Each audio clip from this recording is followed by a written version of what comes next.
What's up, guys? It's the only ninja wearing aviators with super hat, and welcome to the second episode of my podcast, Finding the Art and Combat. This podcast is literally all about martial arts and every aspect of martial arts. So, no matter what branch of martial arts you like, whether that's the combat or the performance, this is for you. But I'm going to be putting a little spin on the average podcast because instead of just me talking to you guys for an hour, it's going to be me interviewing some of your favorite content creators in the martial arts community. And if you like this concept and want me to do more, smash the like button no matter where you're watching this, whether it's Spotify, YouTube, Apple, anywhere. Smash the like and download and show some support. I would absolutely love it. But without further ado, it is my pleasure to introduce the truly amazing Alex Weber. What's up, guys? I am Alex Weber. I'm 17 years old. I've been in martial arts for about 13 years by now. As anyone that watches your content knows, you go absolutely beast mode with your staff, with your bow staff. It's next level. The speed you do those tricks with is just absolutely amazing. And that's really what drew me to your content, just the speed you spin your staff with. So I'm sure this question pops up a lot in your comments. But how long have you been training bow staff specifically, and what has your bow staff journey looked like? I used the staff for the first time when I was about 10. 10. Starting extreme stuff and all of that. But I actually switched over to chucks. To nunchucks? Yeah. And then after, again, I was 12, I switched over again. So about 6 years. Yeah. Okay, so what made you want to switch back over to bow staff? My friend John is here, and he uses chuck a lot, and what I'm about to say will make him so mad. Oh boy. Sorry, dude. They just were really boring. Just really boring. I'm just gonna be honest. That's fair. See, that's the thing. With me, I have a love-hate relationship with chucks because for people that use them, it's really pretty to watch and stuff, but they wake up, I call them the devil's weapons. They wake up in the morning with one goal, and that is to hurt you. Hurt you? Yeah. That's why you never see me post anything with nunchucks, really. I have 1 or 2 videos with nunchucks, and I have nunchucks. I have them, Yeah. but I never post them because I just don't like training with them. It's just, I don't know what it is. It's just not my favorite thing. Nunchuck hurts. Yeah. So what about bow staff makes it less boring? So I just found a lot of more role models, a lot more people that do staff that I can look up to.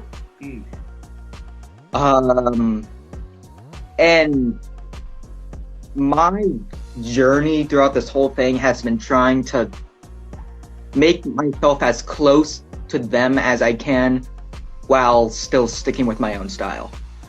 Just it's that target to shoot for. Yeah. No, that is absolutely, and that we'll come back to mentors and people you look up to, because that's really important in martial arts, to have someone to shoot for. At least it was for me growing up. But during your journey in training, and I'm sure you've broken a fair share of weapons, right? I'm sure. Do you have any interesting stories of you breaking weapons at weird times, like during competition? Or have you ever hurt yourself during weapons training in any way?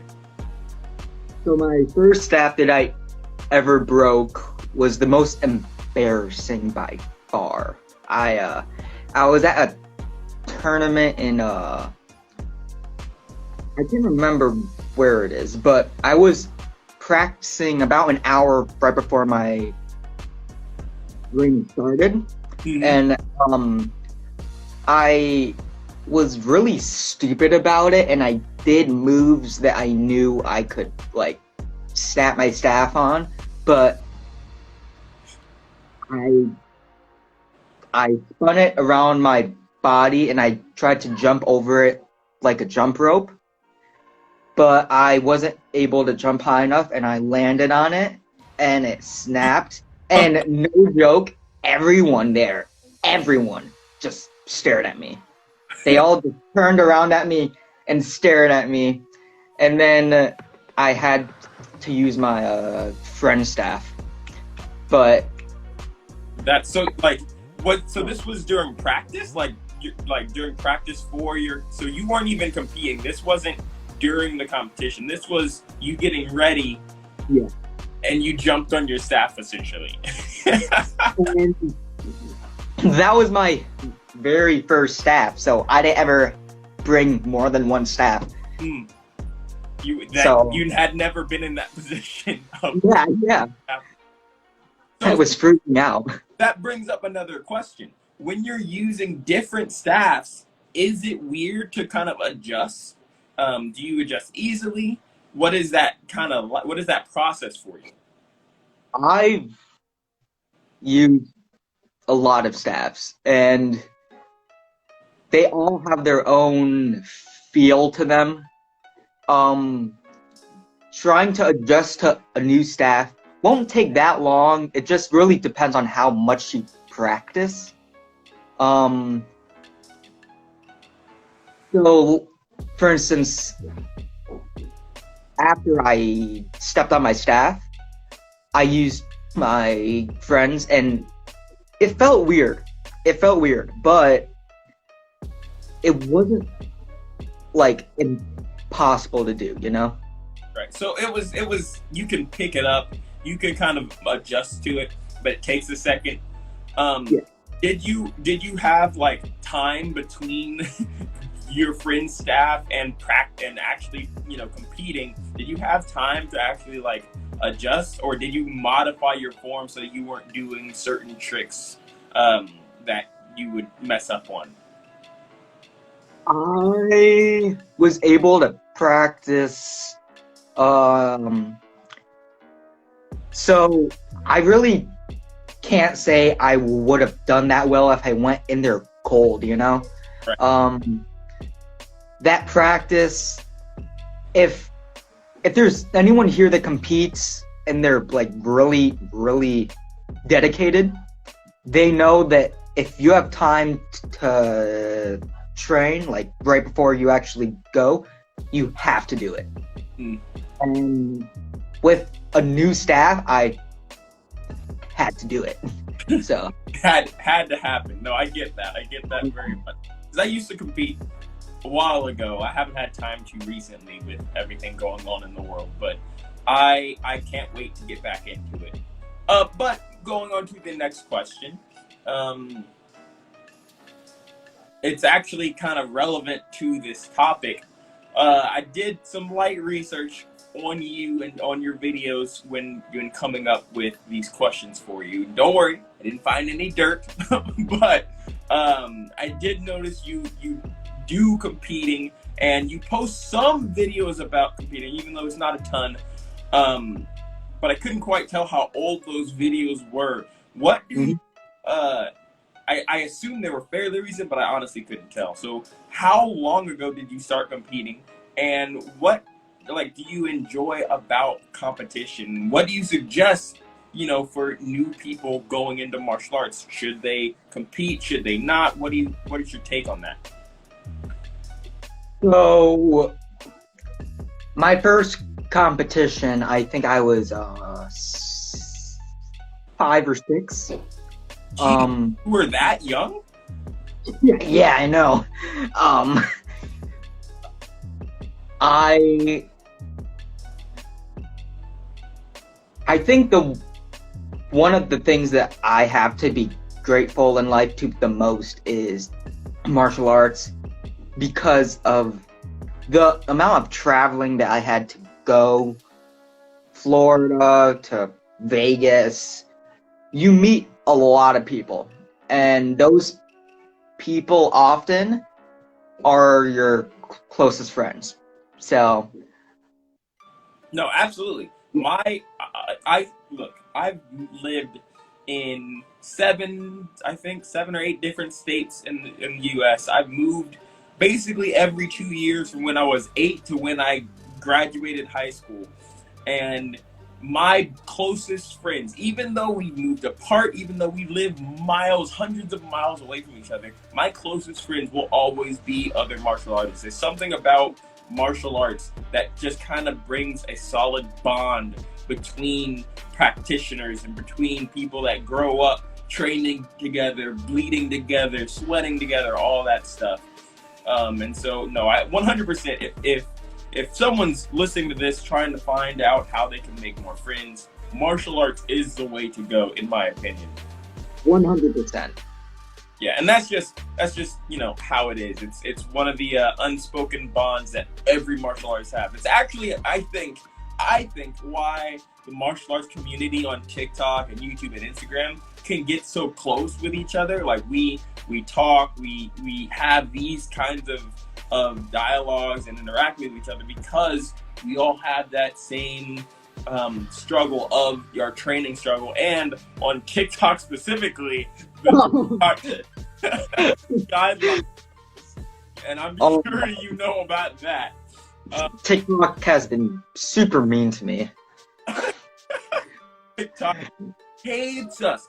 By the way, considering you don't do a ton of bladed content, you do some. I've seen you do some, but you don't do a lot of it. What is your TikTok experience? This is just a question that came up off the top of my head right now. I didn't send this to you beforehand, but what is your TikTok experience as far as the guidelines and how all that goes? Don't worry, this is not going to TikTok. You can say whatever you want. No, I want them to hear this. I'm about to go off. Yes, go off. Well, I think whatever algorithm they use is just flat out not working. I've had stuff that has been struck with the ban hammer. The and it was axe ban hammer. Yeah. And I was just using a staff, or I was using nunchucks, and it was apparently against the it violated the guidelines in dangerous acts, which I don't really get, because a staff is literally a stick. Yep. And, like, it's martial arts. It's not. I don't know. You know what's funny? So recently I lost my account, and so I've been. I'm so sorry about that, by the way. It's been a wild ride, bro. It's been a wild ride, but it caused me to really dig into the guidelines and really figure things out and what's right, what's wrong. And the more I dig into it, the more I get confused, because if you just read it, it actually names martial arts as an exception to the guidelines. Like it says martial arts as an exception, and it says if I saw an interview with one of the TikTok guideline watchers or the reviewers or whatever, and he said if you can prove that you are professional, blah blah blah, it's fine. But when I have certificates for teaching Tong Soo Do. Like I have 2 certificates for teaching Tong Soo Do. I have 3 different black belt certificates in Tong Soo Do, 1 black belt certificate in Taekwondo. I send them all of that. Still nothing. It's wild. I wasn't allowed to do that because I have to be 18. So. Yeah, and I'm sure that specific thing kind of uniquely hits you, because at least of the martial arts creators that I know, at least the big ones, you are one of the youngest, which is cool. But it does mean you have some unique experiences with the guidelines. As far as I know, that you mentioned before when we talked a while ago, how the live would register you as too young for live, and it would kick you off, right? It's Wild. The content that you post on your account matters beyond a lot of things. Like, I can do my whole staff routine and have like 400 views maybe, and then I can do a really cringy and stupid lip sync thing and I get like 9 million. And it draws into the next question really well, because with TikTok, certain videos will absolutely blow up and go everywhere. Like, they'll get hundreds of thousands, even millions of views, and others will go literally nowhere. For me, if I post anything like traditional, it's going nowhere. It's going absolutely nowhere. But if I post me tossing the sword and catching it behind my back, that's going everywhere. Everybody's gonna know that. But this means that for us TikTokers, even though we do many different things and want to post many different things, a lot of people only know us for the types of videos that blow up. For me, it's Weapon Tricks and the Apocalypse Squad, right? Those two things blew up for me. So for you, it seems like your staff videos, especially the lip syncing videos, blow up incredibly. Like, they especially recently, in the last couple months, you've been hitting some bangers. You've been blowing up. Congratulations on that. But what it means that a lot of people won't actually know what you do outside of that, outside of your staff. So what actually is your favorite weapon to use? What is the content that you would make if you didn't have to, regardless of what blows up? What is your favorite type of content to make and favorite weapons to use? My favorite weapon is the staff. 100%. The content that I have out right now, I am not proud of at all. I am in fact ashamed of it. I'm not gonna lie. Good. It's good content. I understand what you mean, but it is good content. Yeah, but if I could, and if we're taking what I post out of the equation and I gain the same amount of views, I would say it would not be lip syncing. Just not be lip syncing. Just not lip syncing. And yeah, okay, I'm good. Just not that. Because I was honestly wondering what got you in, like, how did you get to the point where you're known for the lip syncing staff? How did you get to that point? What made you want to start lip syncing? Was it just like a meme that you liked, or was it a special lip sync that stood out to you? So after like a month on the app, I realized that the most cringy stuff is the stuff that does super well, which unfortunately is sad, but but I never wanted to switch to lip syncing. I did, and it exploded, but I ultimately don't like where my account is at. A lot of people do, but like, I'm not satisfied with it at the moment. So where do you want, not just your account, but you have like over 500,000 subscribers, right? We were pretty close for a long time, and it's pretty cool. Like, it's really a cool thing. But where do you want to take your, at this point, your brand? Because that's basically, if you have 500,000 people that can recognize you, you are a brand, whether you want to face it or not. Where do you want to take it? Do you want to take it somewhere? Is this just something you're doing while you're in high school, or what is the future of this social media process for you? The first thing that I will say is that I do plan on making a switch to YouTube, because I've had enough of TikTok. Yeah. I actually started TikTok because I want to become a stunt actor, and like, oh, hey, let's go. And having your name out there is a great start. So that's why I started. I never thought that I would be at 530,000. So that is a wild number. That is such a wild number. It's hard to understand, to comprehend that there are, 500,000 people that recognize you. Yeah, like that's a lot of people. It's a lot of people. Have you had people come up and notice you or ask for your autograph or anything like that? Yeah, it has. Most tournaments I go to now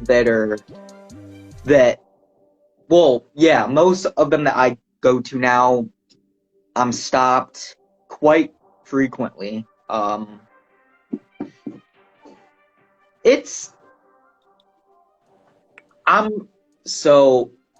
have no idea what to say to this. I hung out with my friend Ethan a lot, and we're always stopped by him because he has 1 million subs and everything. He's stopped all the time, and me knowing what that's like now from my account just feels weird to me. It's kind of surreal almost. Yeah.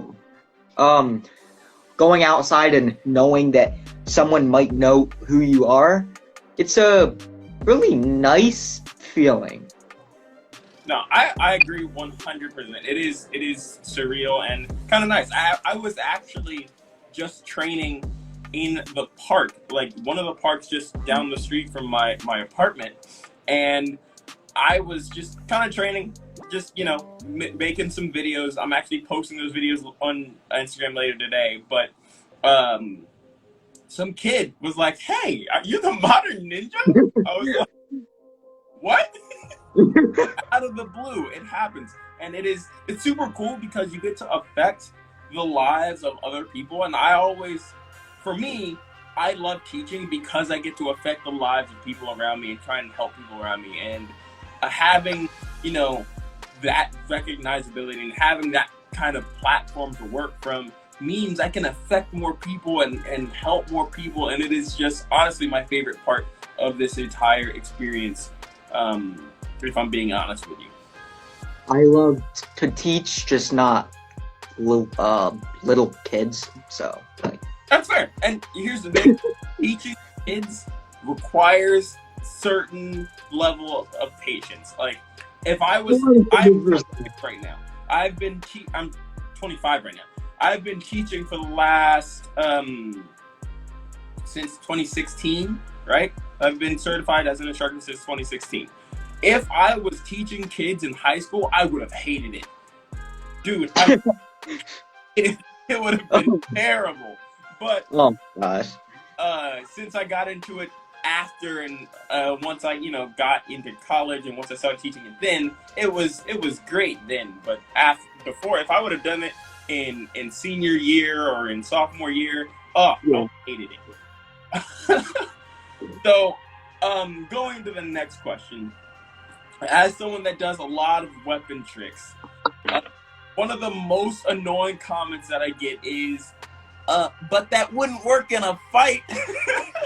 Literally happens all the time. Anytime I post a weapon video, if it blows up, it's getting that comment at least once. So I am sure you have that experience as well. So what is you don't really do a lot of personal replies to those comments that I see in your account, which is cool. Oh, I do. I love calling out stupid people. Love it.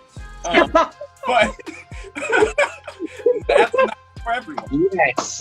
It's not for everyone. So this is your time. This is right now. You get to go off on all those people at once. What is your reply to someone that thinks, oh, that wouldn't work in combat, or oh, I would just use a gun? All right. Well, if they bring up using a gun, what's the point of martial arts at that point? I'm just gonna be 100% honest with you. If they bring up a gun and they're like 20 feet away from you, what are you gonna do? I mean, just... You're here. Your hands are up, and you're doing what they tell you to do. That's it. Yeah. You're giving them your wallet, your keys, whatever it is that they want. You give it, Exactly. and you hope they don't shoot you. Right. So that's not exactly a fair like point. And they're not technically right though. Like I always say this, whenever I swing around my staff and where there's more than one person and I'm near them, they all scatter. Like they're like, oh my gosh, like I'm swinging it super fast and strong. They move instantly. So like, if I found a stick that I could use as a staff and I started swinging it around like that, I know that it would make the person that wants to hurt you at least a little frightened. Absolutely. And here's the thing. People don't realize how fast it's going. Like in video, it always looks slower. It always looks slower. And when you see it in real life, the speed, it doesn't even matter if it was a toothpick. If it's spinning that fast, it will hurt. Guaranteed. And yeah, 100%. You're getting knocked out. In terms of Chuck's sword, in terms of like Sai and those, there's not a lot that I can say there. It looks really cool. It just train you physically a lot. It really just does a lot for you that having it being used in a realistic fight just isn't really what it was meant for, you know? It was meant for showmanship. And it does really well at training you. So if it's one of those things where, yeah, you wouldn't necessarily use it in a fight. You wouldn't use those tosses. But those tosses and stuff help you get comfortable with your weapons. It helps you get, better and more proficient at your weapon. So being able to do that stuff means, if like I always say, if you can do, these twirls into your strike, then just doing a regular strike, super easy and gotta be more effective, right? It helps you get more used to and more comfortable with your weapons, which actually does help in combat. Right, yeah. Using staff so much actually made it a lot easier for me to master a lot of like chucks and all of that, as almost everyone that has trained around me at least asks me this once, how do you know so many weapons? Mm-hmm. I started with the base of one, and then that just made every single other one so much easier. It's funny that you say that, because I'm actually working on a video, because I got that question a lot recently. And so I'm working on a video on my YouTube basically talking about how you can work on a weapon and it help build other weapons. And how especially with bow staff. Bow staff, I think, is the best weapon for anyone to start with, because bow staff moves can transfer to everything, literally everything, with the exception of like rope dart. That's a whole. Yeah. But that's the whole thing. These skills aren't like, people see them as isolated.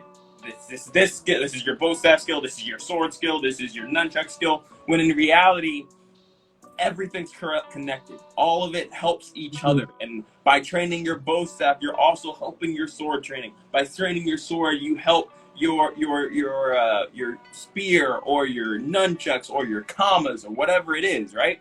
It all bleeds into each other. It's not necessarily correct, but that's not the point. It all helps each other. Yeah. So continuing with the effectiveness of weapon tricks and what you can use them for, going into the more effective martial arts styles, you don't really show a lot of fight in your tournaments. The videos that I've seen, haven't seen you fight. I don't know if you fight or spar in your tournaments. So, what style of martial? Like, all I see is weapon stuff, which is great. I love weapon stuff. This is me you're talking to. But what style of martial art did you grow up training, and would you consider yourself a fighter?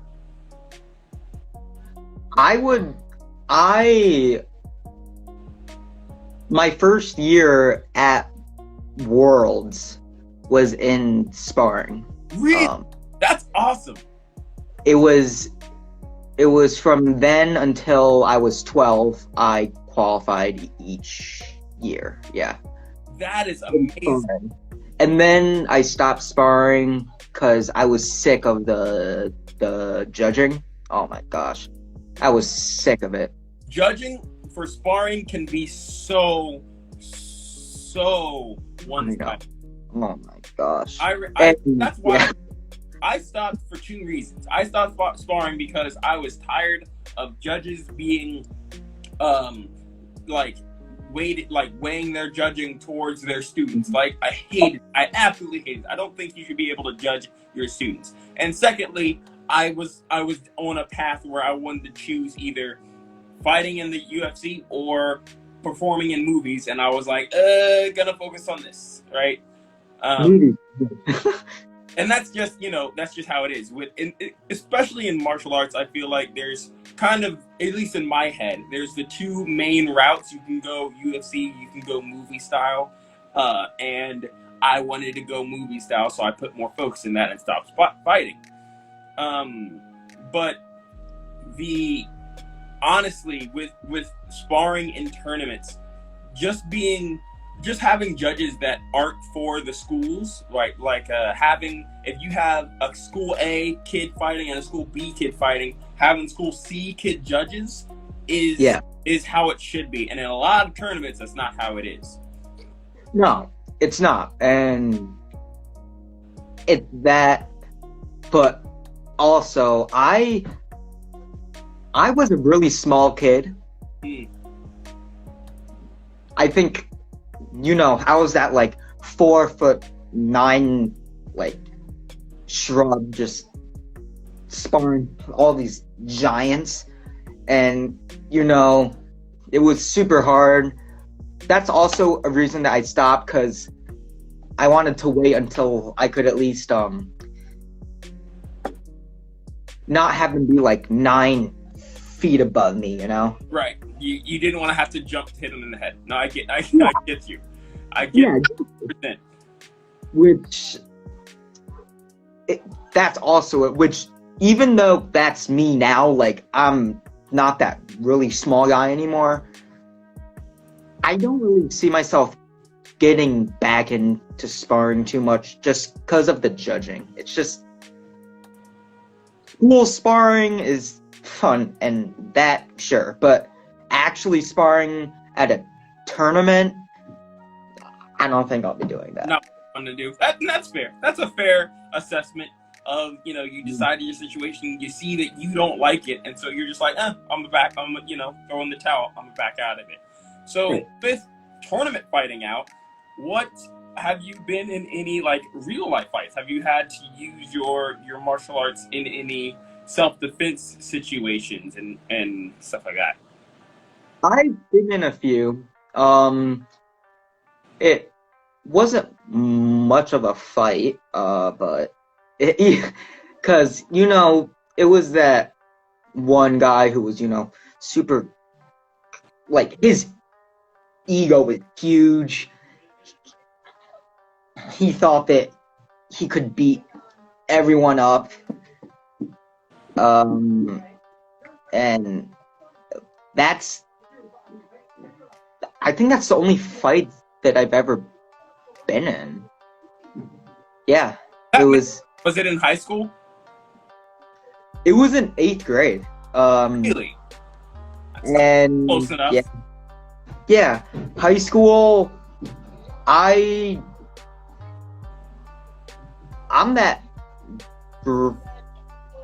more on the quiet side. That's fair. Yeah, that wasn't me until high school. Yeah. So since high school started, I was that quiet kid. No fights or anything. So, yeah. Well, so So that is good. Honestly, not being in fights, it's a good thing. Yeah. The only fights that I ever really been in have been in my high school years, and it's because either some kid finds out I do martial arts and wants to test himself against me, or my brother was in high school with me, so he would get he might have had like a bully, and I would go and stop that. Right? Those are the only kinds of fights that I got into in high school. Because honestly, as a martial artist, you should be just as good at talking down fights as you are at stopping fights physically, right? It's that dual skill. Your goal ultimately as a martial artist is to not have to use your martial arts. So absolutely, it's you have it and hope you don't need it. It's one of those things. And so that I think is a great aspect. So going back to the question, what is the style that you train? Is it Taekwondo? Is it Taekwondo? Okay, what rank do you have? I'm a 3rd degree black belt. Oh, okay. Awesome. Yep. That is awesome. When are you looking to test for your 4th? I have to wait until I'm 18. I got my 3rd degree when I was 13, actually. So you in it. Yeah, but ranking up from 3rd to 4th isn't really something important to me because rank used, like, as a kid, I thought rank meant so much, but I thought it really said how skilled someone is and everything like that. But I just don't really care about rank anymore, and I just want to get as far as I can with where I am without going up. Just because going up won't change anything for me. It's just a stripe on the belt, right? It doesn't. Yeah. The belt doesn't make the person. The person makes the belt, which is why you can take 2 black belts and one can be significantly more skilled than the other just because they put in more work and train better. And that's just how it is. That's how all martial arts are. There's it's an interesting thing because I see a lot of martial artists that make it to those high ranks start to understand that. Like once you come into your 2nd degree and 3rd degree black belts, you start to understand that for most people, but you still have to deal with the people on the outside world of martial arts, especially as a content creator. You get a lot of people that see, I know I have a cousin who's a 2nd degree black belt and I can beat him, so I must be a 2nd degree black belt. No, that's not how that works. No. But it's weird kind of dealing with that 2 very separate mindsets of people who have, for the lack of a better word, been initiated and haven't, right? Yeah, 100%. So going into one of the topics you actually started off saying early on, and our last question for today, who do you consider to be your biggest martial arts inspiration? And honestly, what would you say to other people? Because with 500,000, there are definitely people that look up to you and you are their inspiration. It's kind of weird to think about, but that's the case. So what do you have to say for those people that look up to you as an inspiration? Well, for my inspiration, Aiden Kennedy is probably, he's the one who really got me into staff. He's the one that got me into the style that I'm in right now, like the style of how I'm spinning around my staff. and I've really looked up to him for quite a while. He does flips and tricking as well as the staff, and that's not usually it's super rare. Let's go with that. So being able to look up to someone who's Asian, who does the staff and flips, like, and my age, you know. No, it is really good to find people who, honestly, and we're both, minorities. From that perspective, finding someone who looks like you and is into the same stuff you do is huge. I like I said, I lived in several different states and I trained under lots of instructors. But the person I consider my instructor is a black dude from Arkansas that does sword work and staff work, and that's why you see me being that. It models you in a way that not a lot of other things can. Yeah, has a school in Fayetteville, Arkansas. So if you're listening to this and you live in Fayetteville, Arkansas, definitely go check out NWA Martial Arts Academy. Selfless plug, I guess. But anyway, going into what you would say to someone that looks up to you, what would you say to that? I would say, if I'm someone that you look up to, I hope that I can do, or at least I hope that I can really inspire you to find the goal that you will not stop at. And ultimately, I think that's what role models are meant for. Looking up to, being able to build what you want to achieve off of them. I think that's something super important. So if you look up to me, I appreciate it, and never give up. That's about it for that. That's a great way to end it. That is absolutely fantastic. So Alex, thank you very much. You have been awesome to talk to. I really appreciate you joining this podcast with me. I will, if you are listening to this right now and you are wanting to know when I'm doing the next podcast, it's going to be every Friday. If you're interested in being a part of this journey and being a part of this live recording, then definitely check out my Instagram at modern_ninja232, and you can join us, and join the chat live. So if that interests you, definitely check it out.